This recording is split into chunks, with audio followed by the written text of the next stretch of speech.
বলতেছিলাম বন্ধুগণ, আমরা সব করব, কিন্তু আমরা বিশ্ব নবীকে আমরা নেতা মানব ইনশাআল্লাহ। জোরে বলেন ইনশাআল্লাহ। বিএনপি করলে অসুবিধা নাই, আওয়ামী লীগ করলে কি বলেন, কিন্তু নীতি হবে কার?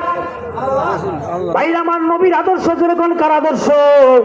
নবীর আদর্শ নিয়ে যদি কেউ ভাইরা আমার কোন দল করে, যদি সরকারে যায়, এরা জীবনে চোরাকার বাড়ি করবে না, কথা কর না কেন? মিথ্যা বলবে না, অন্যায় করবে না, কথা কর না কেন? ভাইরা আমার, এরা জীবনে কোনো দিনের জন্য নামাজ কাজা করতে পারে না, কথা কর না কেন? ভাইরা আমার, এই জন্য নবীর আদর্শ মানা দরকার আছে কি নাই? যেরকম জোরে বলেন আছে কি নাই? আমরা অনেক সময় কি বলি জানেন? আমরা অনেক সময় বলি, হুজুর আমি এখন হয়ে গেছি সমাজের নেতা, আমার কি আর নামাজ পড়ার টাইম আছে?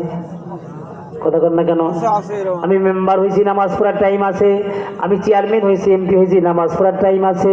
আবার আমার দেশের কিছু বদ নীতি আছে, দেখবেন ইলেকশনের সময় দেখবেন আর না হইলে টুপি মাথায় উঠে, কথা কয় না?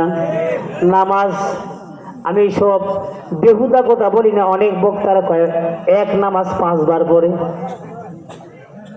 আমি এগুলো বলবো না, মানুষকে ছোট করতে নাই।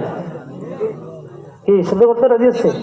ছোট করবেন না, ভালোবাসবেন।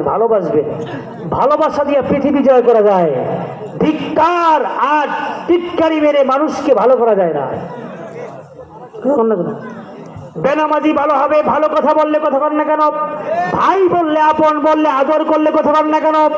এই জন্য আমি আমার ভাইদের বলবো, ভাইরা আসেন ইনশাল্লাহ, আমরা ইনশাল্লাহ সবাই আল্লাহর জন্য তৈয়ার হয়ে যাই। রব্বে কারীম যেন কবুল করেন, বলেন আমিন। সোহাগ।